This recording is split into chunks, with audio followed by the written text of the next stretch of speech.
वेदांतातील ग्रंथ श्रवण करण्यासाठी आमच्या चॅनलला सबस्क्राईब करा व बेल आयकॉन दाबायला विसरू नका. या ग्रंथाचं अधिकारी कोण, अधिकाऱ्याचं लक्षण काय, अधिकाऱ्याचं लक्षण काय सांगितलं?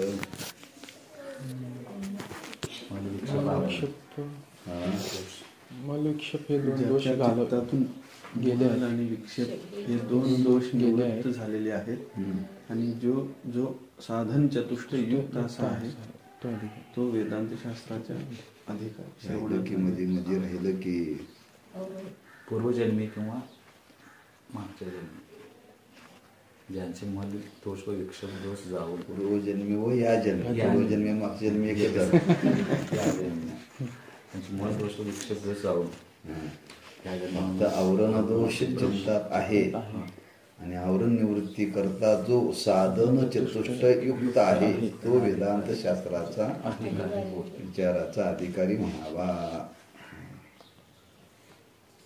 मल दोष, विक्षेप दोष, आवरण दोष, तीन दोषाची लक्षणं सांगितली. सांगून त्याच्या अंतकरणातला मलदोष गेलेला आहे, विक्षेप दोष गेलेला आहे. ठीक आहे, घालवण्याकरता त्यांनी पूर्वजन्मात व या जन्मामध्ये निष्काम कर्म, निष्काम उपासना करून दोन दोष निवृत्त करून तिसऱ्या दोष आवरण निवृत्ती करता, आता आवरण चित्तामध्ये शिल्लक राहिलेला आहे, त्या आवरण निवृत्ती करता आता तो साधन चतुष्ट युक्त आहे. आता साधन चतुष्ट युक्त आहे म्हणजे आता साधन चतुष्ट म्हणजे काय? मल आणि विक्षेप निवृत्त होण्यासाठी निष्काम कर्म, निष्काम उपासना सांगितली. पण ते एका जन्मात पण होऊ शकतात आणि अनेक जन्म पण लागू शकतात. हो, तुमच्या योग्यता कशा त्याच्यावरती अवलंबून आहे. म्हणून अधिकाऱ्याचे तीन प्रकार सांगितले: उत्तम, मध्यम, कनिष्ठ. यानं अधिकारी सांगितले. उत्तम असेल तर या जन्मात होत आहे, मध्यम कनिष्ठ असतील तर अनेक जन्म लागतील. पण त्याला समजा जन्म दुसरा मिळाला तर अवघड होऊ शकतो. मिळतोच. अधिकारी त्याची साधना अपूर्ण राहिलेली आहे ना. साधना करता करता आयुष्य संपलं आणि साधना करता करता आयुष्य संपल्यानंतर आता तुम्ही निघालाय पंढरपूरला. पंढरपूरला चाललाय की नाही? म्हणजे कुठे चाललाय? देवाच्या दर्शनाला चाललाय. मग देवाच्या दर्शनाला चाललाय तुम्ही, सकाळी निघालाय, जाता जाता संध्याकाळी सूर्यास्त झाला.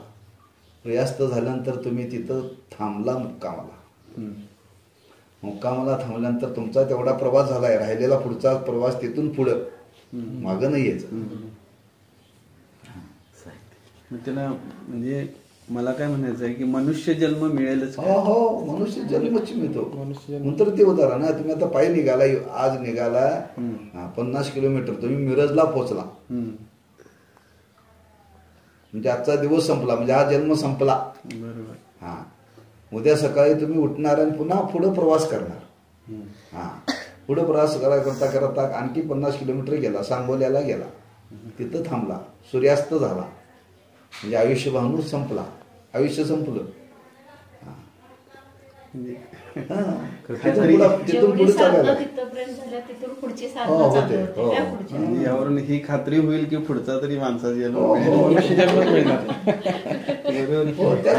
तेच आहे ना.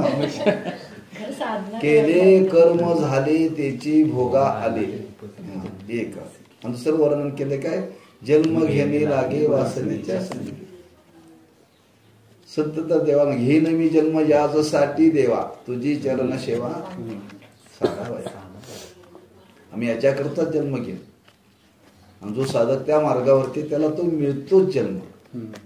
पण तो त्या मार्गावरती आवडतो. त्याच्या अंतःकरणात मल राहिला नाही, विक्षेप राहिला नाही, वासना नाही, तर जन्म घेण्याचा संबंधच येत नाही ना. राहिलेली साधना पूर्ण करण्याकरता त्याला तो जन्म मिळतो. त्याला ज्ञान व्हावं, त्या ज्ञानाकरता पुढचा जन्म मिळतो. अधोगतीला जाण्या संबंधीच नाही. अधोगतीला कधी जातो? पाप वासना असेल तर, पाप पुण्य असेल तर. पाप पुण्य नाहीच ना. आता निष्कामच करायला लागला. निष्काम केलं की नाही ते उगवतच नाही. भाजलेलं पेरलं की त्याला अंकुरच फुटत नाही.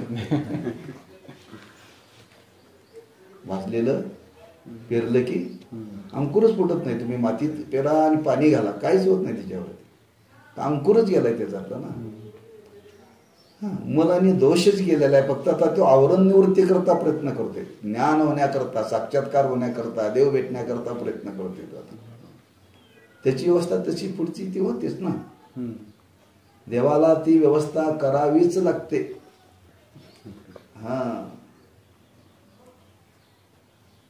नवे नवे असं वर्णन केले. देवाला त्याची व्यवस्था करावी लागते नाही नव्हे.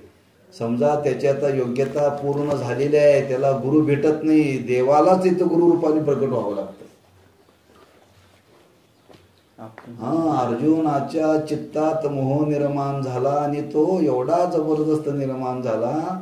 आता गुरुला शरण जाण्याकरता अर्जुनाला विद्यातून कुठं आश्रमात पाठवता येईल का?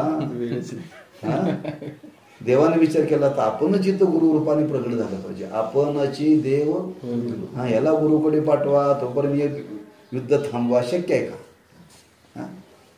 तिथं देवच गुरु झाले आणि उपदेश करून त्याचा मोह घालवून युद्ध करून टाकलं त्याच्यावर. म्हणून अधिकारामध्ये 3 प्रकार सांगितले. म्हणून आपण पायी प्रवास करत निघाला की तुम्ही किती लागणार? तुम्हाला 4 दिवस लागणार. तीच गाडीने निघाला की सकाळी निघाले संध्याकाळी पोहोचला, म्हणजे उत्तम अधिकार तुमचा या जन्मातच. हो, सकाळी निघाला संध्याकाळी पंढरपूरचं दर्शन झालं एका जन्मातच. काल जाऊन आलो म्हणलं, सकाळी गेलो 4 वाजता परत.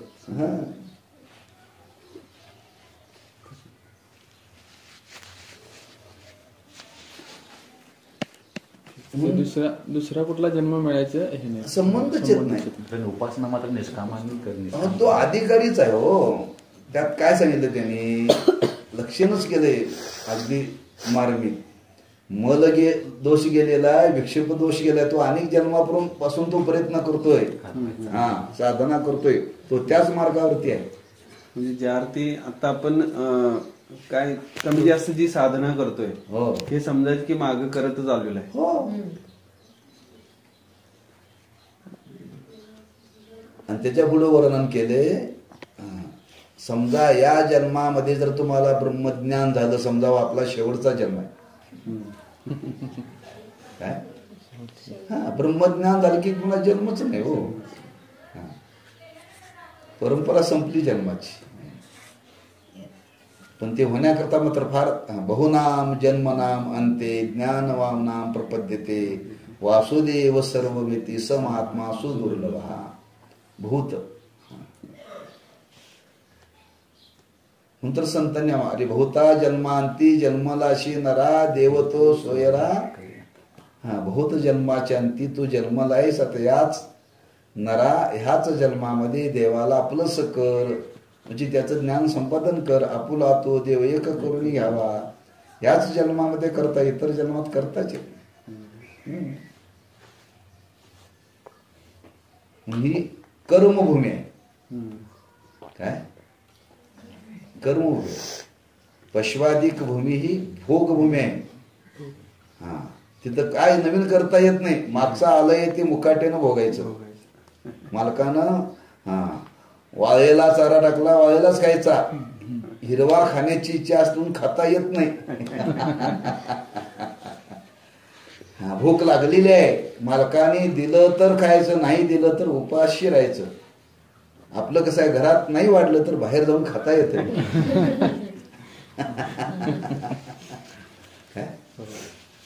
बाहेर जाऊन कुठं नाही खात तर चोरून खाता येते. स्वतंत्र आहे ना, ही कर्मभूमी आहे. नंतर वर याच देही घडे, इतर कोणत्या देहामध्ये घडत नाही. नंतर संतांचा आग्रह आहे ना, हा जन्म वाया घालवू नका, प्रयत्न करा. असा जो या जन्मामध्ये येऊन त्याला या जन्माचं महत्व कळालं, महत्व कळाल्यानंतर तो आता प्रवृत्त झालेला आहे आणि साधना करत करत करत करत तो आता कुठंपर्यंत आलेला आहे, त्याचा मलदोष गेलेला आहे, विक्षेप दोष गेलेला आहे. फक्त आता आवरण शिल्लक राहिलेलं आहे. म्हणजे आता या जन्मामध्ये त्याला होणारच, शेवटच्या टोकाला आलाय तो. मल आणि विक्षेप दोष जाण्याकरताच वेळ जातो. बरं का? पेराला वेळ लागतो का जमीन तयार करायला वेळ लागतो? जमीन तयार. जमीन तयार केली की पेरलं जातं. जमीन तयार करणं म्हणजेच मल आणि दोष विक्षेप दोष घालवणं. हा, विक्षेप आणि दोष हे दोन दोष गेले की आता जमीन तयार झालेली आहे. गुरु येऊन पेरतात. काने जे पेरेले डोळा ते उगवले. नाथ महाराज जमीन तयारच आहे. आता फक्त पेरायचं काम करतात गुरु. काना सांगतात काना वचनाची वेठी पेरायचं काम करतात. फक्त त्याच्या अगोदर मात्र मशागत काम करण्याचं आपलं काम. ते कसरत आहे. मशागत ते करत नाहीत. त्याला दुसरं उदाहरण दिलेलं आहे.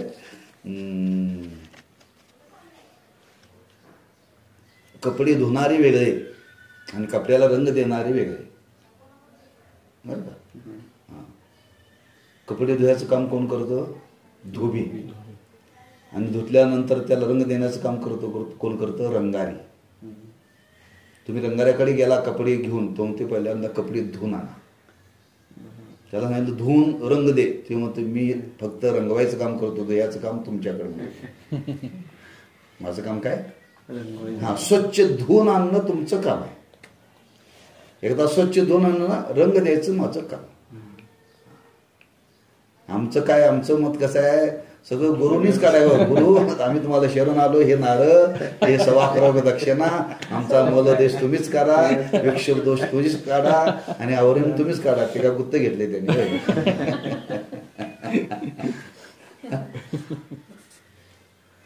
हे दोन दोष आपण निवृत्त केले पाहिजे. मग त्यांनी निवृत्त केलेले आहे.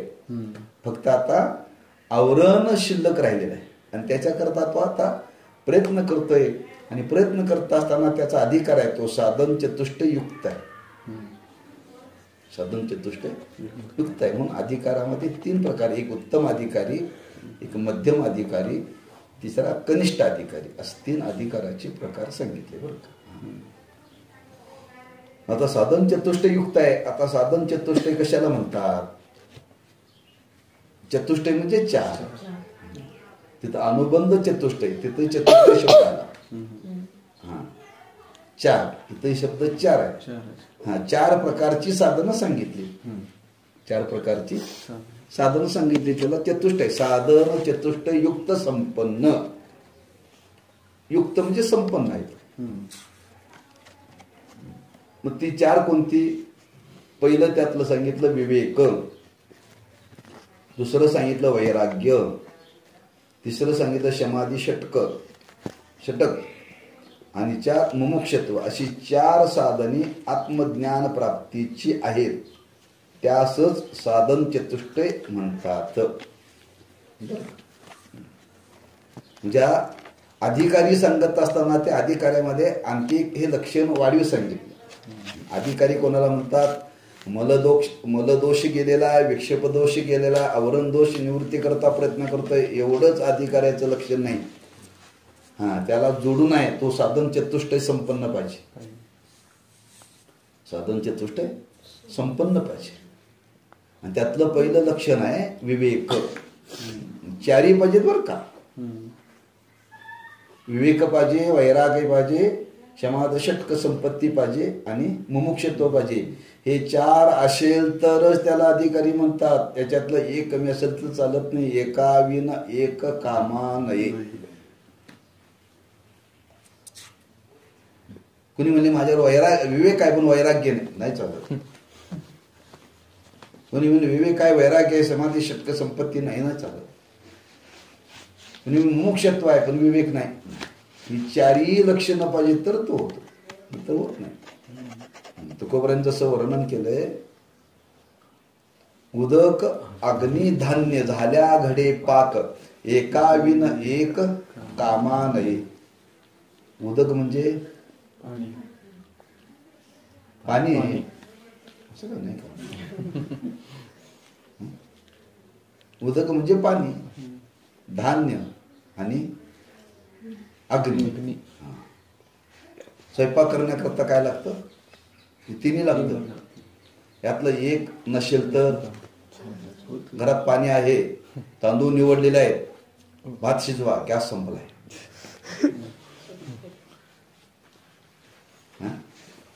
कशा करता थांबलाय स्वयंपाक?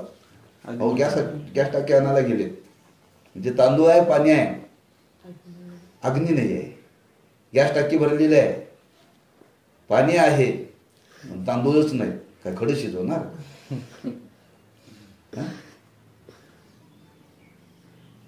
धान्य आहे, अग्नी आहे, पाणीच नाही, त्याला शिजवणार? म्हणजे तिन्ही पैकी एक नसेल तर स्वयंपाक घडत नाही. तर स्वयंपाक पूर्ण होण्याकरता तर 3 गोष्टी एकत्र लागतात, तर ज्ञान होण्याकरता ही 4 एकत्र लागणार नाहीत.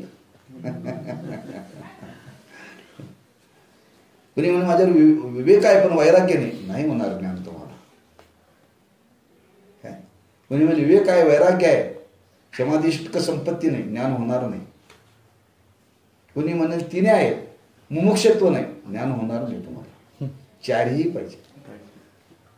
काय? 4ही पाहिजे. म्हणून त्यातला पहिला विचार सांगितला विवेक. आता विवेक कशाला म्हणतात? पहिलं लक्षण सांगतात, त्याचा विचार करतात. विवेक कशाला म्हणतात?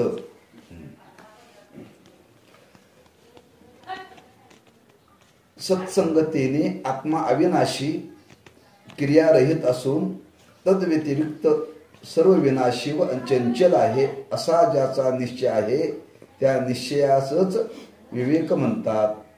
हा विवेक वैराग्यादी उत्तर साधनास मूळ आहे. विवेक नसेल तर उत्तर साधने होत नाहीत. विवेकाची व्याख्या सांगितलेली आहे. विवेक कशाला म्हणतात?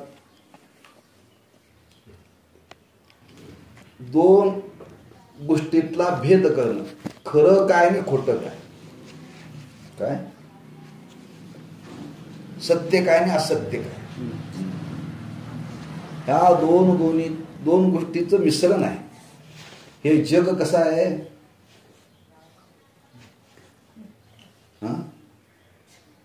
जग कसं आहे?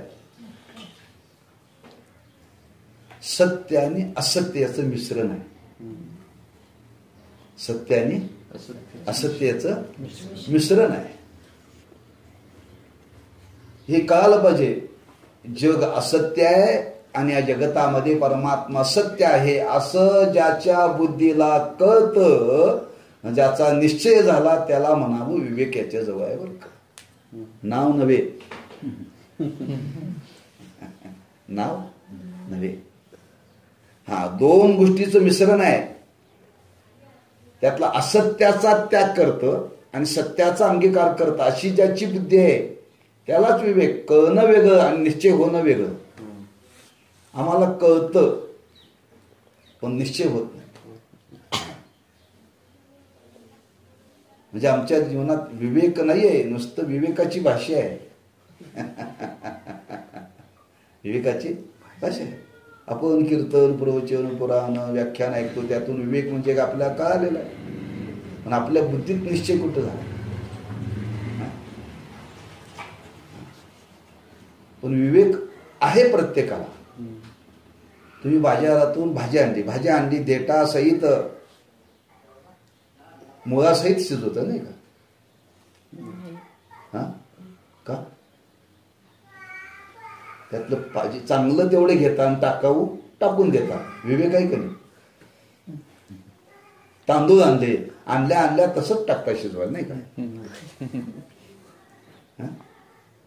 ती निवडताय, त्यातली खडी काढताय, भाटकुटी काढताय आणि भात काढताय, म्हणजे काय आहे? विवेकच आहे. रोज आमच्या जीवनात विवेक आहे. तसा जगण्याच्या बाबतीत विवेक पाहिजे. बरं का? जगण्याच्या बाबतीत विवेक पाहिजे. ज्या जगतामध्ये आपण जगतो ते जगत असत्य आहे आणि या जगतामध्ये परमात्मा सत्य आहे. फलकट तो संसार येते सार भगवंत. म्हणजे हा संसार फलकटासारखा आहे, त्याच्यामध्ये परमात्मा सार आहे. तुम्ही शेंगा बाजारातून आणला, शेंगदाणी टाकून देता आणि फुलपाटी घरात ठेवता.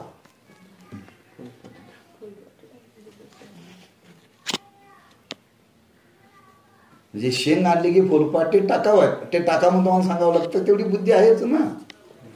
हा, त्यातलं तुम्ही काय घेता, सार घेता, दाणे तेवढं घेता. केळ आणलं, केळाची साल टाकता, आपला गर खाता. म्हणजे आहे की नाही, माणसाला विवेक नाही का? आहे, पण ह्याला विवेक म्हणतात ते माहिती नाहीये. याला विवेक म्हणतात ते माहिती नाही. पावलो पावली माणसं प्रत्येक गोष्ट हाच विचार करतात. तुम्ही बाजारामध्ये कपडे घ्यायला गेल्यानंतर त्या दुकानदाराला काय म्हणता, याची गॅरंटी काय, म्हणजे टिकाऊ आहे का, काय विचारता तुम्ही? टिकाऊ काय म्हणजे कायम राहणार आहे का? तो दुकानदार म्हणतो, ओ आमची तुमचीच गॅरंटी नाही, वस्तूची कुठली गॅरंटी देऊ? देहाची गॅरंटी आहे. देह जाणार आहे तर वस्तू टिकणार असेल का? म्हणजे आपण वस्तू घेताना टिकणारीच वस्तू घेतोय, टिकणारी घेत नाही. लक्षात ठेवा, म्हणजे सत्याचा स्वीकार आम्ही करतोय, असत्याचा स्वीकार करत नाही. पण ही आपल्या बुद्धीचा निश्चय नाही. रोजच्या व्यवहारामध्ये हा व्यवहार चाललेला आहे. मग का हा टिकत नाही का? शंका याला पाहिजे, शंका याला पाहिजे. हा सामान्य विवेक झाला. खरा विवेक निर्माण होतो तो सत्संगतीने होतो. संतांच्या संगतीत गेल्याशिवाय हा विवेक जन्माला येतच नाही. संत तेथे विवेक असणे कीजे, संत तेथे विवेक. तुकोबरे म्हणतात, बैसता संतांचे संगती, कळवाले कमलापती, आपुले कोणीच नव्हती, निश्चय चित्ती दृढ झाला. निश्चय चित्ती दृढ झाला. त्यांच्या संगतीत गेल्यानंतर काल सत्संगतीशिवाय विवेक जन्माला येतच नाही. घरातली माणसं विवेकाची भाषाच बोलत नाहीत.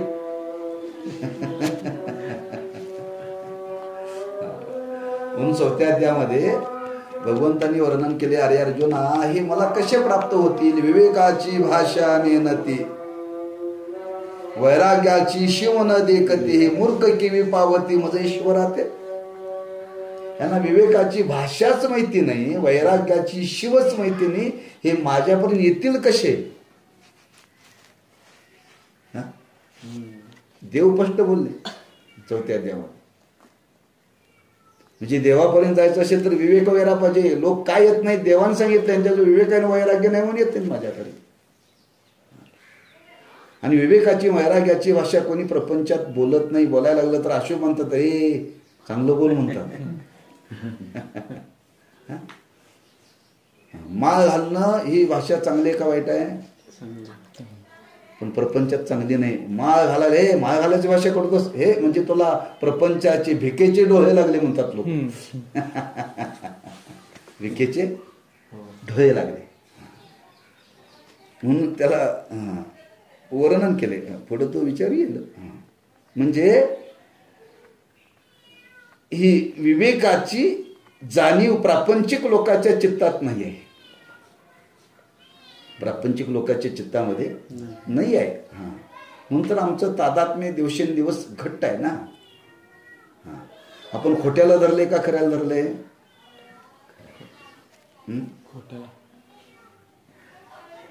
खोट्याला धरले. खऱ्याला धरले का? खरा आणि खोटा आपल्याला अजून कळालेलंच नाही. खरा आणि खोटा अजून कळालं ना. का कळालं नाही? तशी संगतच मिळाली नाही. तशी संगतच मिळाली नाही. म्हणजे म्हणून तर संतांनी वर्णन केले ना ते. त्या संबंधाने वर्णन. जो वरी च नगा तो वरी म्हणती माझा, मानिती लहान तो हृदय सुखाच्या गाजा, इंद्रिय मावळली आला बागुलाजा, कैसा विपरीत झाला तोची देह नवे तुझा, आता मज दृष्टी देई पांडुरंगा माये बापा.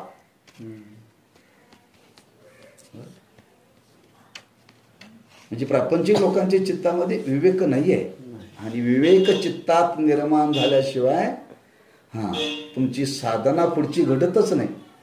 म्हणून आधी कार्यातलं पहिलं लक्ष सांगितलं विवेक. काय पाहिजे? म्हणून त्याला वर्णन केले, परमार्थाचा पाया म्हणजे विवेक आहे. परमार्थाचा पाया म्हणजे विवेक. पाया पक्का असेल तर किती मजली बांधा, घर पडत नाही. म्हणून पाया काढताना लोक घर बांधताना पाया कुठपर्यंत करतात? दगड लागेपर्यंत. दगड लागेपर्यंत. मग 7 फूट लागेल, 8 फूट लागेल, 9 फूट लागेल. खाली दगड लागला पाहिजे, मग पाया. मातीवर नुसते घर बांधून चालत नाही. का? तडे जातात, तडे. जे घर बांधण्याकरता जर पाया पक्का लागतो, पाया पक्का नसेल तर घराला तडे जातात. तर परमार्थाची साधना करण्याकरता जर विवेक नसेल तर परमार्थ करणाऱ्याच्या जीवनाला सुद्धा तडे जातात. त्याचा परमार्थ तडे जातो म्हणजे तो तडाला जातच नाही, शेवटाला जातच नाही. एखादा परमार्थ करता करता जर घसरला तर समजावं याच्या जीवनात विवेक नाही. बरं, याच्या जीवनामध्ये विवेक नाही समजायचे. विवेक असलेला मनुष्य कधी घसरतच नाही. त्याच्या जीवनामध्ये अपराध घडतच नाही. विवेक पक्का पाहिजे. काय पाहिजे? मग त्या विवेकाची व्याख्या काय केली? सत्य आणि असत्य ह्या दोन गोष्टीचं मिश्रण आहे. दोन गोष्टीचं मिश्रण आहे. पैकी असत्याचा त्याग केला जातो आणि सत्याचा अंगीकार केला जातो. हेच खरं आहे असं त्याच्या बुद्धीनं आता ठरवलेलं आहे. दृढनिश्चय झाला, आता ते बदलत नाही. बरं का? त्याला विवेक म्हणतात. त्याला उदाहरण दिलंय शास्त्रामध्ये. शक्य हो त्या अधिकाऱ्याच्या जीवनामध्ये शक्य आहे. त्याच्याकरता त्यांनी दृष्टांत दिलाय. राजहंस नावाचा पक्षी आहे. राजहंस नावाचा पक्षी आहे. त्या पक्षाला देवाने अशी काही शक्ती दिलेली आहे, त्याच्या चोचीमध्ये सामर्थ्य आहे. एखाद्या भांड्यामध्ये मी दूध आणि पाणी एकत्र करून ठेवायचं त्या पक्षाच्या समोर. दूध आणि पाणी एकत्र करून ठेवल्यानंतर तो काय करतो? त्याच्या चोचीमध्ये सामर्थ्य आहे. फक्त त्या भांड्यातलं तो दूधच घेतो, पाणी तसंच्या तसं ठेवतो. राजहंसासारखा परमार्थाचा अधिकारी असतो. तो फक्त सत्य तेवढंच घेतो, असत्याचा स्वीकारच करत नाही. काय? असत्याचा तो पक्षीच तसा देवाने निर्माण केला, राजहंस नावाचा. दुर्मिळ आहे तो. तसे विवेक संपन्न माणसं सुद्धा जगामध्ये दुर्मिळ आहे. दुर्लभ लक्षात ठेवा. म्हणजे त्याच्या चोचीमध्ये सामर्थ्य आहे. त्याला चोच त्यात घातली की त्याला कळतंय पाणी किती आहे, दूध किती आहे. तसं ज्याच्या चित्तामध्ये विवेक जागा झाला तिथं त्याच्या लक्षात येतं हे खरं काय आणि खोटं काय. त्याला त्रयस्थानी सांगायची गरजच नाही. सांगायची गरजच नाही. म्हणून दोन गोष्टीचं मिश्रण आहे. आणि त्या दोन गोष्टीचं मिश्रण झाल्यानंतर सत्य काय आणि असत्य काय याचं ज्ञान झालं पाहिजे. आणि याचं ज्ञान सत्संगतीने होतं. कशाने होते? संतांच्या संगतीशिवाय हे होऊ शकत नाही. म्हणून त्यांनी पहिला शब्द वापरला सत्संगतीने. काय वापरला? सत्संगतीने. आत्मा अविनाशी आहे. संतांच्या संगतीत गेल्यानंतर संतांनी सांगितलं आत्मा कसा आहे? अविनाशी आहे, क्रियारहित आहे आणि त्याच्या व्यतिरिक्त सर्व विनाशी आहे, चंचल आहे. दोन विरुद्ध गोष्टी सांगितल्या. आत्मा अविनाशी आहे आणि ज्याला अनात्मा म्हणतात तो विनाशी आहे. आत्मा आणि अनात्मा, खरं आणि खोटं, चांगलं आणि वाईट, पाप आणि पुण्य, यातला फरक कळला पाहिजे. बरं का? या दोन गोष्टीला फरक कळला पाहिजे. म्हणून इथं पहिला शब्द सांगितला, आत्मा अविनाशी आहे आणि क्रियारहित आहे. त्याच्या व्यतिरिक्त सर्व विनाशी आहे आणि चंचल आहे. असं संतांच्या संगतीत गेल्यानंतर काल आणि त्याचा निश्चय झाला. आता तो निश्चय कसा झाला? न बदलणारा. न बदलणारा. त्या उपनिषदातली गोष्ट सांगितली जाते त्या नचिकेताची गोष्ट सांगितली. त्याच्या चित्तात विवेक जागा झाला आणि विवेक जागा झाल्यानंतर तो गेला कोणाकडे? यमाकडे गेला. आणि यमाकडे गेला आणि यमाकडे जाऊन त्यांनी विचारलं, म्हणजे मला मृत्यूचं रहस्य जाणून घ्यायचं आहे. यमाने सांगितलं, ते सोडून काहीही माग, मी तुला देतो. तुला इंद्र व्हायचं आहे का? इंद्राचं पद देतो. नको म्हटलं. ब्रह्मदेवाचं पद पाहिजे का? मला मृत्यूचं रहस्य जाणून घ्यायचं आहे. त्या यमाला जाणून घ्यायचं होतं, खरंच त्याच्या चित्तात विवेकाचा निश्चय झालाय का? विवेकाचा निश्चय झालाय का? तो ढळा नाही बरं का. आता यम म्हणजे काय? तो गप्पा मारणारा वय. तुला स्वर्गातला ऐश्वर येत होतो पण ते मागू नको. मला स्वर्गाचं ऐश्वर्यच नको, मला मृत्यूचं रहस्य जाणायचं. म्हणजे याचा निश्चय आहे की नाही, बदलण्याचा प्रयत्न केला तरी बदलणं नाही. याला म्हणतात निश्चय. आम्हाला देव लागत नाही निश्चय भेटण्याकरता, कोणी आमचं बदलतंय.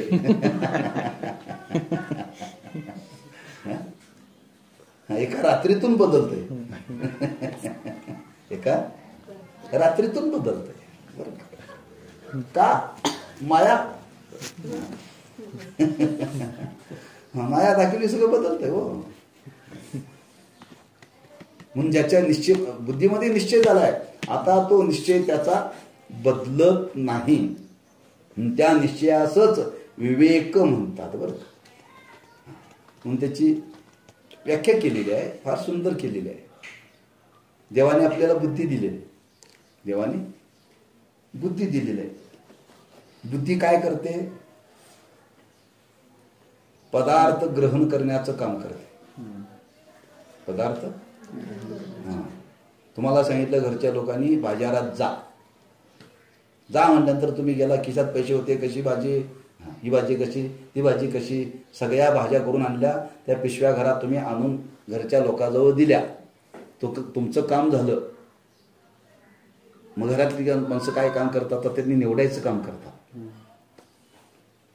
बुद्धीचा स्वभाव आहे, पदार्थ दिसला की त्या बुद्धी त्या पदार्थाला ग्रहण करते. त्या पदार्थाला ग्रहण करते. हा पदार्थ दिसला की ग्रहण करायचं, पदार्थ दिसला की ग्रहण करायचं. पण त्याच्या पुढचं काम करणारी एक बुद्धी आहे. ते ग्रहण केल्यानंतर यातलं चांगलं काय आणि वाईट काय, चांगलं काय ते निवडायचं काम करते. बाजारातून आणायचं काम आपलं, निवडायचं काम घरच्या लोकांचं. निवडायचं काम केलं. निवडल्यानंतर आता त्यातलं काय योग्य आहे त्याचाच स्वीकार केला जातो. अशी ती विवेकाची बुद्धी आहे. ती विवेकाची बुद्धी आहे. त्याच्यामध्ये बदल कधी होत नाही. म्हणून ज्याला हे ज्ञान होण्याकरता जो प्रवृत्त झालेला आहे त्याच्या अंतःकरणामध्ये असा विवेक जन्माला आलेला असतो बरं. त्याच्या अंतःकरणामध्ये हा विवेक जन्माला आलेला. आता तो खऱ्याच्या खोट्याच्या माग लागत नाही. खोट्याच्या माग लागतच नाही. का? त्याला पक्क त्याच्या बुद्धीचा निश्चय झालेला. आणि एकदा विवेक तुमच्या अंतःकरणामध्ये निर्माण झाला ना, मग पुढची साधन आपोआप त्याच्यातून निर्माण होतात. मग तिथं त्यांनी वर्णन केले. काय वर्णन केले? विवेक म्हणतात. हा विवेक वैराग्याची उत्तर साधनास मूळ आहे. म्हणजे पुढची ती 4 लक्षणं सांगितली. वैराग्य, समाधी, शक्य संपत्ती, मुमुक्षत्व. हा विवेक जन्माला आला की वैराग्य जन्माला येतच. वैराग्य जन्माला आलं की समाधी षटक संपत्ती निर्माण होतेच. ती संपत्ती निर्माण झाली की मुमुक्षत्व जन्माला येतच. पहिली पास झाला की दुसरी जातोच हो. पहिली पासच झाला नाही दुसरी जाणार कसा? ढकल पास करून चालतंय?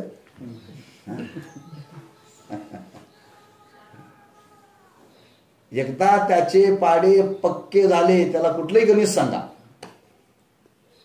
किती पाडे पाठ आहे तुला? 17. कितवीला असतो? 5वी. फक्त 17? तोंड पाठ कुठले सांगितले येते तुला? पाडे, गणितामध्ये पाडे लागतात पक्के बरं का. ज्याचे पाडे पक्के ना त्याचं गणित पक्क. त्याचं गणित पक्क. जे गणिता करता काय लागतं? पाडे. आमचे पाडे कच्चे म्हणून आमचं गणित कच्च वर. 10च्या पुढे पाडेच आम्हाला येत नाही. म्हणजे गणिताला पाडे पक्के लागतात. तसं इथं विवेक. एकदा तुम्हाला विवेक आला की पुढचं वैराग्य त्याच्यातून जन्माला येतच. म्हणून विवेक पहिल्यांदा निर्माण होतो. आणि तो निर्माण विवेक होण्याकरता तो अधिकारी संतांच्या संगतीतच जातो. काय? संतांच्या संगतीत जातो. संतांच्या संगतीत गेल्याशिवाय तो विवेक निर्माण होत नाही. म्हणून हा विवेक वैराग्याची उत्तर साधनास मूळ आहे. विवेक नसेल तर उत्तर साधने होत नाहीत. कारण का म्हणाल तुम्ही? खरं आणि खोटं त्याच्यातून वर्णन केले ना.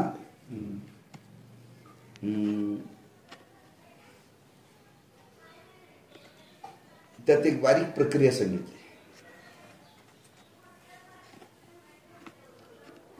खरं एकदा तुम्हाला कळालं की खऱ्याविषयी प्रेम निर्माण होतं. आणि खोटा आहे, खोटा असं एकदा कळाल की खोटाविषयी त्यागाची वृत्ती निर्माण होते, वैराग्य निर्माण होते. देव सत्य आहे असं कळालं की त्याच्याविषयी प्रेम निर्माण झालं की समजावं आता भक्ती निर्माण झाली. बरोबर. एक भक्तीच्या वाटेला जातो आणि एक वैराग्याच्या वाटेला जातो. दोन फाटी फुटतात. ज्याला सत्य कळालं ती माणसं म्हणतात परमात्मा सत्य आहे ना, मग त्याच्यावरतीच प्रेम करायचं, त्याचाच आनंद घ्यायचा. म्हणजे एक भक्ती करणारा वर्ग आहे. एक म्हणतो सत्य परमात्मा आहे आणि असत्य प्रपंच आहे, त्याचा त्याग करायचा आणि सत्य परमात्मा समजून घ्यायचा. त्याच्या जीवनामध्ये वैराग्य निर्माण होतात. असे दोन फाटी फुटतात बरं का. एक वैराग्याच्या दिशेने वाटचाल करतो, एक ज्ञानाच्या दिशेने वाट करतो आणि एक भक्तीच्या दिशेने वाट करतो. दोन्ही वाटा चांगलेच आहेत बरं का. पण त्या विवेकातूनच निर्माण होतात. विवेकातूनच निर्माण होतं ना. म्हणून विवेक पहिल्यांदा निर्माण झाला पाहिजे. विवेक नसेल तर हे निर्माण होणार नाही. एकदा विवेक निर्माण झाला की त्याच्यामध्ये वैराग्य जन्माला येतं. त्याच्याकरता फार प्रयत्न करावा लागतो. पण पहिल्यांदा विवेकच निर्माण होण्याकरता फार प्रयत्न करावा लागतो बरं का. म्हणून पहिल्यांदा प्राथमिक शाळेत तो रमला पाहिजे. प्राथमिक शाळेमध्ये त्याला आवड निर्माण झाली की पुढं तो त्याला जाऊन सांगावं लागत नाही.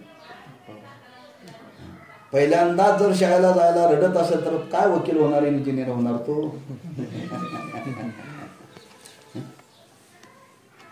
बालपणापासूनच ते तसं विवेक.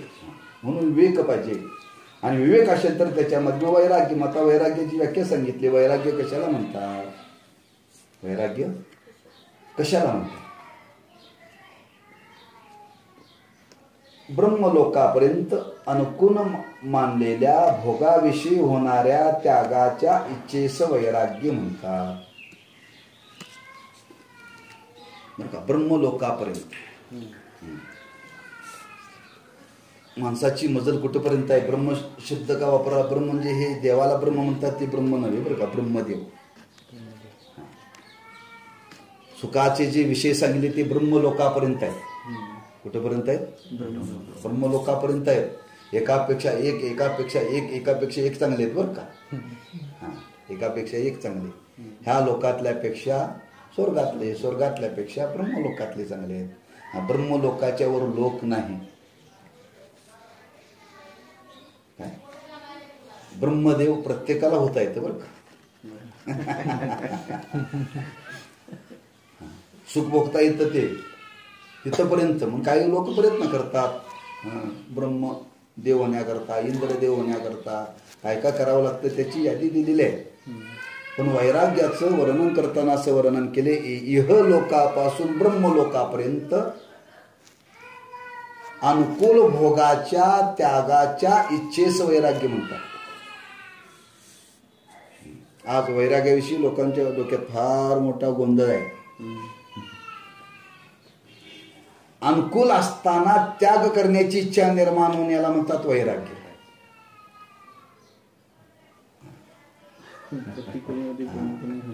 काही लोक पंढरपूरला 4 महिने येतात. लोक म्हणतात वा काय तुमचं वैराग्य, 4 महिने घरदार सोडून आलाय. म्हणजे घरदार सोडून आलो नाही, घरात 4 महिने वाढत नाही, पण इकडं आलोय. जी प्रतिकूलता निर्माण झाली म्हणून घर सोडलं. काय प्रतिकूलता निर्माण झाली म्हणून घर सोडलं, याला वैराग्य म्हणजे. अनुकूल असताना पत्नी अनुकूल आहे, मुलं अनुकूल आहेत, ऐश्वर्य अनुकूल आहे, नोकर चाकर सगळं आहे, सगळं आपल्या हातात आहे, तरी सांगायचं मुलांना हे सगळं तुमच्या ताब्यात घ्या, मी आता ब्रह्मज्ञान संपादन करण्याकरता निघालो, आता मला तुमची गरज नाही. अशा वृत्तीनं जो बाहेर पडतो, घरातल्या लोकांनी पाया पडो, बाबा जाऊ नका हो, नाही मी आता राहणार नाही तुमच्यापासून मला काही त्रास नाही, तुम्हाला मी कंटाळलो म्हणून चाललो नाही, आता हे नको आहे मला, आता हे मला नको आहे, हे मला नको आहे, तुमचं तुम्ही सांभाळा, मी चाललो निघालो.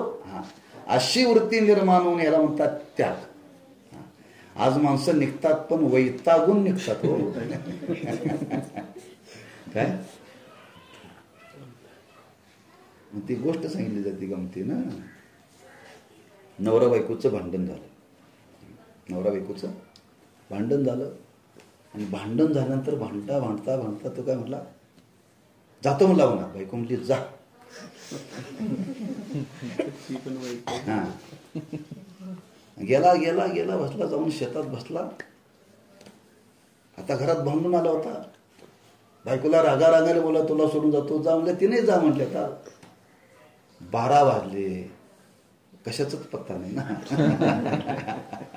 चहा नाही, पाणी, काय नाही काय नाही काय नाही, काय करावं काय करावं, काय सूचना बरं का सूचना.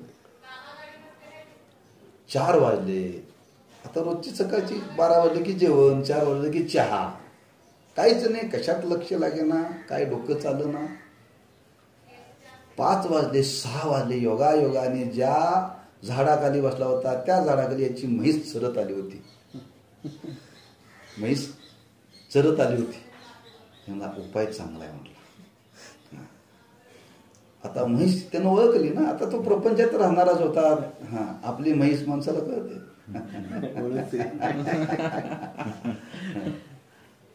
मला आपली म्हैस आलेली आहे, मला एक उपाय चांगला आहे. त्या म्हशीच्या जवळ गेला आणि म्हशीची शिपूट धरला. शिपूट धरल्याबरोबर ती म्हस पाया लागली. पाया लागल्यानंतर तो म्हशी, अगं अगं म्हशी मला कुठं नेशी असं म्हणायला लागला. आता ती म्हस कुठं जाणार आहे, घरातच येणार आहे. म्हणाला अगं अगं म्हशी मला कुठं नेशी असं म्हणायला, ते घरातली लोकातली गल्ली लोक म्हणून असं का म्हणालाय. ती दारापर्यंत आली. दारापर्यंत आल्यानंतर बायकोला, कसं मी आलो नाही म्हणली, म्हशीला मला आणली म्हणली. काय मी आलो नाही, म्हशीनं म्हणलं, मी म्हशीला म्हणाला अगं अगं म्हशी मला कुठं नेशील. म्हणजे सकाळी वैतागून निघाला होता, पण संध्याकाळपर्यंत कड गेला आणि पुन्हा घराकडे आला. त्याला वैताग म्हणतात, त्याला वैराग्य म्हणत नाही. वैराग्याची व्याख्या केलेली आहे. वैराग्य कशाला म्हणतात, ते विषय वैराग्य आत्मलाभाचे सौभाग्य, जेणे ब्रह्मानंदा योग्य जीव होते. वैराग्य म्हणजे सामान्य ना, लक्षात ठेवा. वर्णन केलंय तुकोबरायांनी.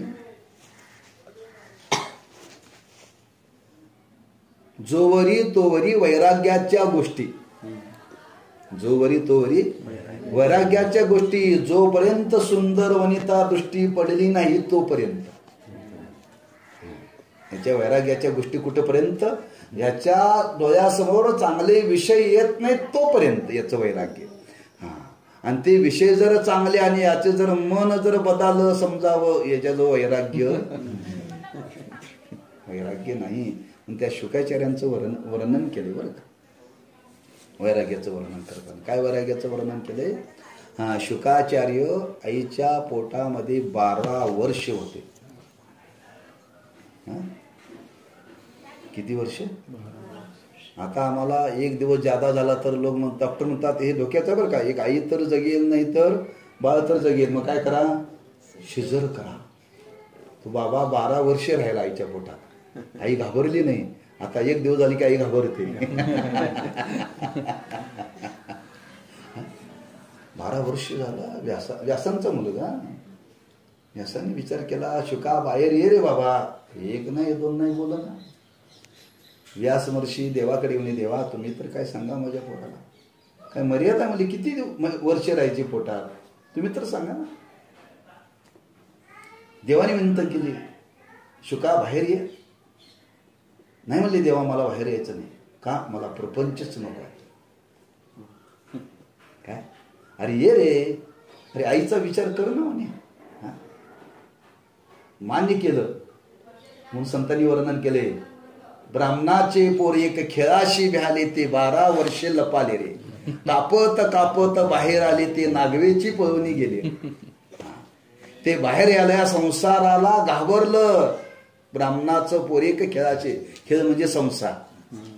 ह्या संसारात जायचं, या म्हणजे चिखलात जायचं, या घाणीत जायचं. आपण जन्माला न आलेलंच बरं, याला तयार नाही. पण विनंती केली. विनंती केल्यानंतर ते बाहेर आलं. कापत घाबरतच बाहेर आले. हो आले ते पळाले, नागवेची पळवणी गेले. नागवेची पळवणी गेलेले. आता 12 वर्षाचं पोरग नागवं रस्त्याने पळायला लागलं बरं का. आणि त्याच्या मागं व्यासमुनी निघाले, शुका शुका थांब, शुका थांब. मागं बघितलंच नाही त्याने. वर्णन केलंय, फार सुंदर वर्णन केले. शुकाचार्य नागवे पळाले होते, फार सुंदर होते. हो तेज पुंज चेहरा, तेज होतं. 12 वर्षाचं असं ते शरीर. आणि त्याच रस्त्याने काही गवळणी चालल्या होत्या. व्यासमहर्षी आले. व्यासमहर्षी आल्यानंतर त्या गवळणी माना खाली आल्या.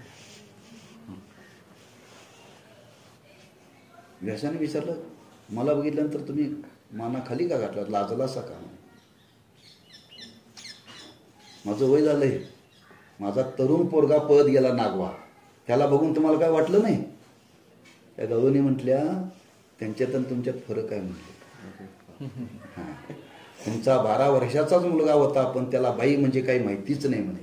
तुम्हाला बाई आणि पुरुष कळतोय म्हणले. म्हणून आम्ही लाजलो. म्हणजे असं वैराग्य होतं त्यांच्याजवळ. गेले वनात गेले. गेले तिथं गेल्यानंतर इंद्राला वाटलं, हा बाबा एवढा मोठा दिसतो, माझं काय खरं नाही, माझं काय खरं नाही. सांगितलं जावा, त्याला बोलवा. हा असाच राहिला तर आणखी हा सत्तेवरती येईल, माझी गादी जाईल. म्हणून त्यांनी स्वर्गातून त्या अप्सरा पाठवल्या, सुंदर एकापेक्षा एक. जिथं शुकाचार्य ध्यानात बसले होते तिथं या गेल्या. आणि गेल्यानंतर आता ते समाधी अवस्थेमध्ये. हो फार त्याला जाग करण्याचा प्रयत्न केला. फार फार प्रयत्न केला त्यांनी जाग करण्याचा. काही काही त्या अप्सरा थकून गेल्या, पण शेवटी एकीने त्यांना जाग केलं. समाधीतून ते आले ध्यानावरती. आणि ध्यानावरती आणि विनंती केली. म्हणले, माझी विनंती आहे तुम्हाला, तुम्ही तरुण आहात, एवढे सुंदर आहात, माझ्यासारखी सुंदर तुम्हाला कोणी मिळणार, आणि माझा अंगीकार करा म्हणे, माझा अंगीकार करा. एक नाही दोन नाही, तिने सगळं वर्णन करायला सुरुवात केली बरं का. वर्णन करायला सुरुवात केली. हे बघा या मृत्यू लोकातल्या स्त्रीचं जसं शरीर तसं माझं नाही म्हणले. माझ्या शरीरामध्ये दुर्गंधी नाही, सुगंध आहे, सुगंध म्हटले. तिनं पोट फाडून दाखवलं. तिनं पोट फाडून दाखवलं बरं का. वा वा वा म्हणजे काय सुंदर आहे म्हणले. शुकाचार्य काय म्हटले, खरंच हे माते काय म्हणले, हे जर मला आईच्या पोटात जन्माला येण्याच्या आधी जर कळलं असतं ना, मी आईच्या पोटात जे 12 वर्ष, तुझ्या पोटात 24 वर्ष राहिलो असतो म्हणते. काय म्हणले ते, 24 वर्ष राहिलो असतो तुझ्या पोटात म्हणले. म्हणजे तिचं ते सौंदर्य पाहून बोलले नाही, 24 वर्ष तुझ्या पोटात मी मुलगा म्हणून राहिला असतो. पण वैराग्य ढळ नाही म्हणतात वैराग्य बरं का. म्हणून इथं शब्द वापरलाय ग्रंथकर्त्यांनी, इहलोकापासून ब्रह्मलोकापर्यंत अनुकूल मानलेल्या भोगाच्या त्यागाच्या इच्छेस हाकून काढल्यानंतर जे वैराग्य निर्माण होते नेवर आपण म्हणून त्याच्यातून बाहेर निघालं पाहिजे. आपण त्याच्यातून बाहेर निघालं पाहिजे. म्हणून त्या वैराग्याचं वर्णन केलंय 15व्या अध्यायामध्ये, फार सुंदर केलं. आणखी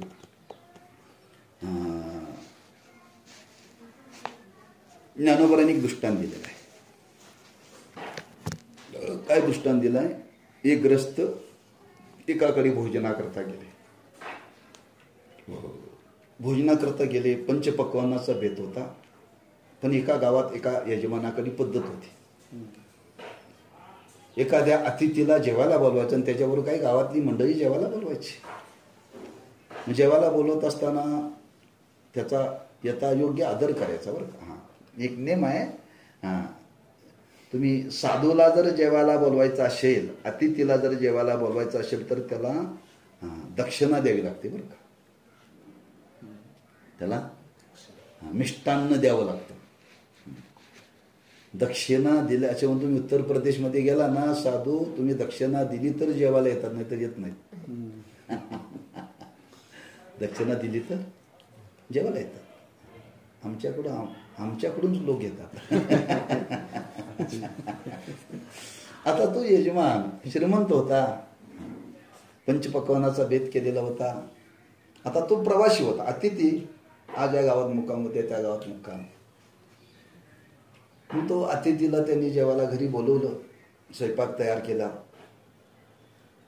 आता बसायला ताट पाठ, संपूर्ण श्रीमंतच होता. रांगोळी काढलेली होती, उदबत्ती लावली, सुगंध होता आणि पंगत बसलेले, आजूबाजूचे लोक त्याच्या पंक्तीला बसलेले.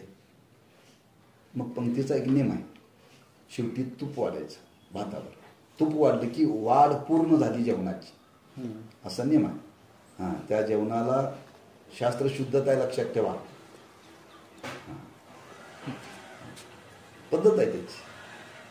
आता ते सगळं वाढून झालेलं, आता तूप वाढायचं म्हणून तो यजमान तूप आणण्याकरता आत घरात गेला. शेजारी झाले म्हणजे, ओ महाराज आपण अतिथी आलात म्हणजे यांच्याकडे, आपण प्रवासाला निघालाय, या ग्रस्तांनी तुम्हाला जेवायला बोलवले. लक्षात ठेवा, याचा एक नियम आहे, आलेल्या अतिथीला विष घालून मारायचं. काय ह्या स्वयंपाकात विष घातले, फक्त तुमच्याच, आमच्या नाही बरं का.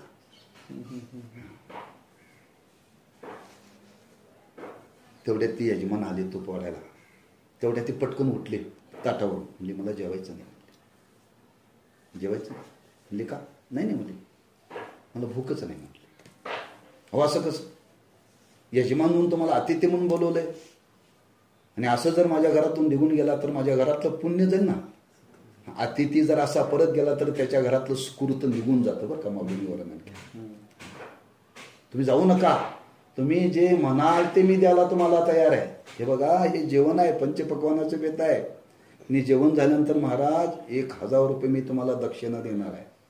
काय 1000 रुपये? त्यानं सर्व त्याचं ऐकून घेतलं. म्हणजे तू 1000 रुपये दक्षिणा देणार, पण जेवणानंतर मी घ्यायला शिल्लक राहिलो तर ना. एक नाही 10,000 तरी दक्षिणा दिला तर मी देणार. आणि आता ते निघाला, विषय रांधणी रस सोय. जरी जेवणाराशी ठावची होय तै ताटची सांडूनी जाय तैशी संसाराया समजता जाणी जै जै अनित्यता तै वैराग्य दवडिता पाठी लागे. विषय रांधली रससोय, रांधली म्हणजे स्वयंपाक केलेला, विष घालून केलेला आहे, हे जेवणाऱ्याला ठाऊक पडलं. ताटची सांडून जायचं यापरी. ह्या अन्नामध्ये विष घातलेल्या जेवणाऱ्याला काळानंतर जसा तो त्याचा त्याग करतो, तसं जो प्रपंचामध्ये राहतो त्याला समजले विषय म्हणजे विष आहे. हे विषय म्हणजे विष आहे. तो अतिथी निघाला पण त्याच्या मागं यजमान लागला, हे घ्या हे घ्या, म्हणजे त्याच्या मागं वैराग्य लागलं तरी तो मागं फिरून बघत नाही. याला म्हणतात वैराग्य. म्हणजे या संसारामध्ये राहताना संसार तशी संसारा या समजता जै जाणीचे अनित्यता तै वैराग्य दवडिता पाठी लागे.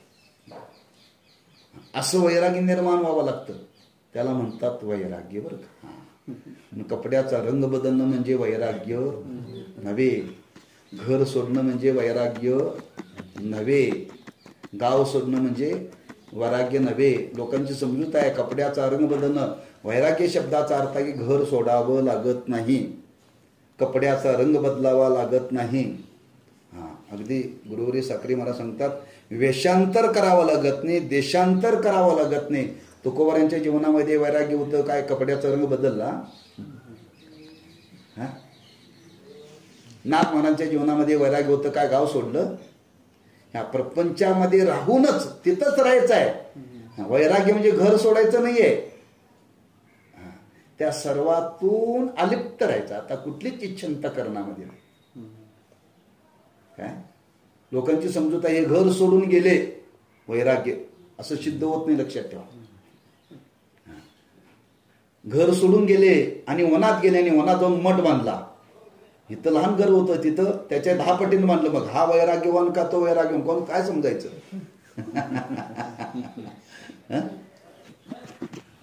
अवघड आहे. वैराग्य शब्दाचा अर्थ घरदार सोडणं, काय ज्ञान सर्वांना संपादन करायचं आहे. याच्याकरता तुम्ही घरदार सोडून गावं सोडून बाहेर जा, हे वैराग्य सांगायचे शास्त्रकारांना. आपण ज्या प्रपंचामध्ये राहतो त्या विषयाविषयी त्यागाची इच्छा निर्माण झाली पाहिजे. त्यागाची इच्छा निर्माण होऊन तिथंच राहायचं आहे, पण त्याच्यापासून अलिप्त राहायचं आहे. जसं कमळाचं फुल आहे ती पाण्यातच राहतं पण पाण्यापासून अलिप्त राहतं, तसं प्रपंचातच राहायचं आहे. प्रपंचातून बाजूला जायचं नाही. म्हणजे अनुकूल आहे सगळं, पण कुठलीही आसक्ती चित्तात त्याच्या राहिलेली नाहीये, लक्षात ठेवा. त्याच्या पुढे आणखी वैराग्याचं वर्णन केले. वैराग्य कळतं पण कधी विवेक असेल तर बरं का. म्हणून विवेकानंदाच्या जीवनातली गोष्ट सांगितली जाते. विवेकानंदांना गुरु करायचा होता. काय करायचा होता? मग गुरु करायचा असेल तर कसा करावा? जाणतेने गुरु भजिले. गुरु करण्याकरता त्याच्या चित्तात पहिल्यांदा वैराग्य पाहिजे, विवेक पाहिजे, तर गुरु. खरं खोटं त्याला कळलं पाहिजे ना, त्याशिवाय करता येत नाही. ती हिंदीमध्ये म्हण आहे ना, पाणी कसं प्यावं आणि साधू कसा हवं, काही हिंदीत म्हण आहे की.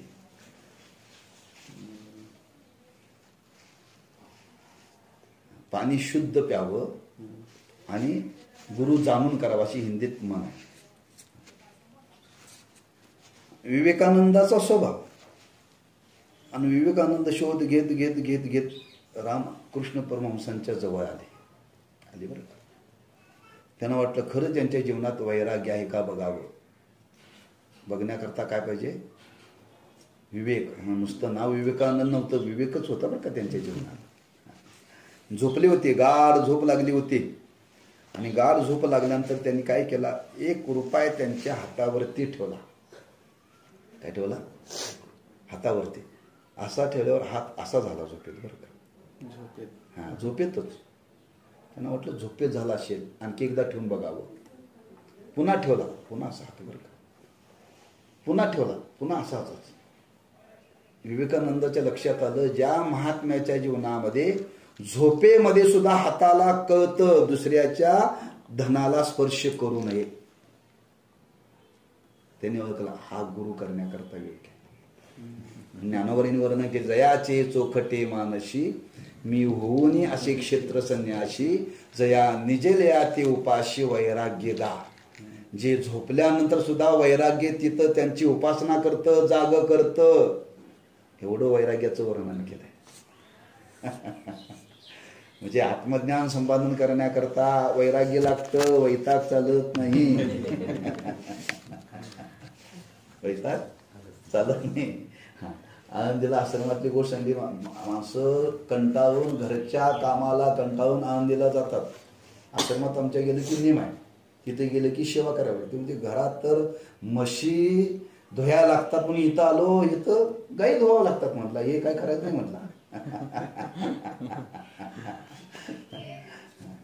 घरी कामाला कंटाळावं, घरी पण काम म्हणून तिथे गेल्यानंतर आपल्याला इथं खायला मिळालं. वाटलं त्याला तिथं गेल्यानंतर इथंही काम करावं लागतंय, तिथूनही निघून गेला.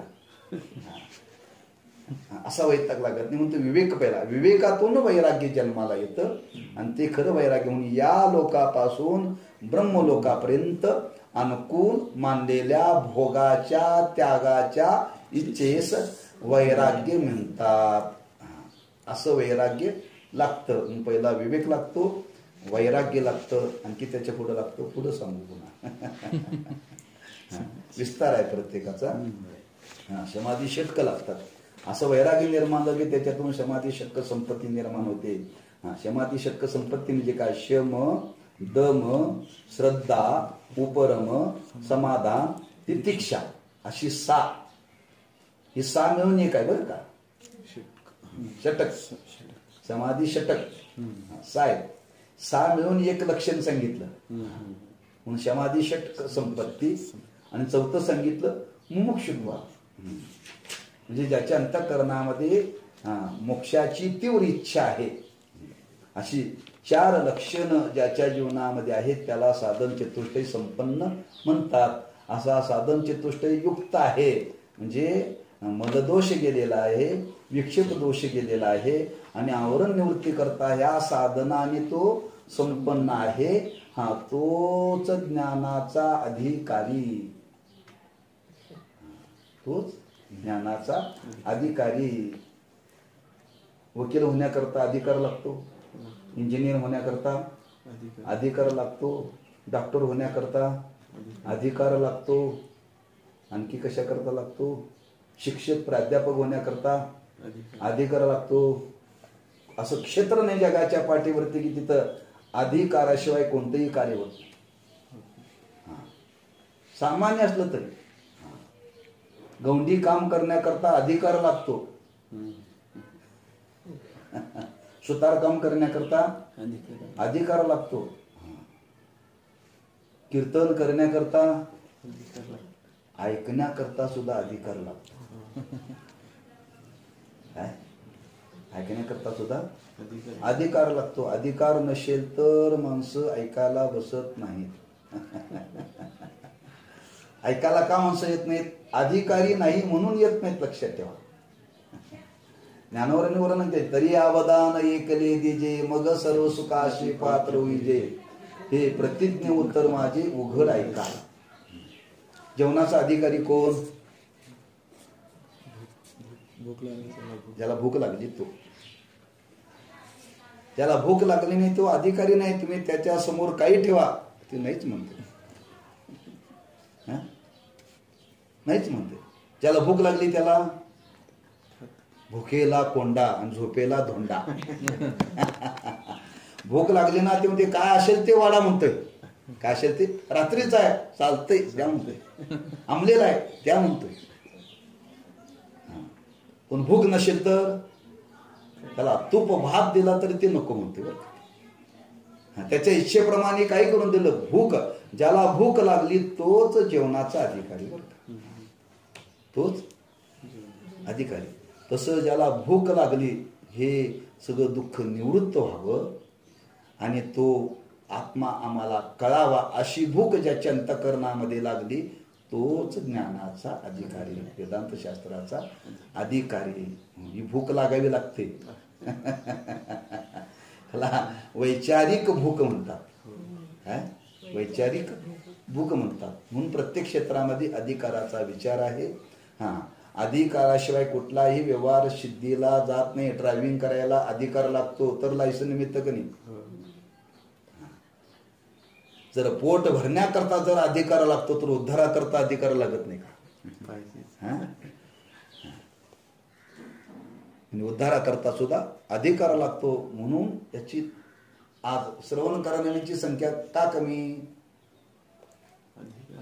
अधिकारी कमी आहेत त्याचे. हो, अधिकारी कमी आहेत. सोन्याच्या बाजारात गर्दी का भाजीच्या बाजारात गर्दी?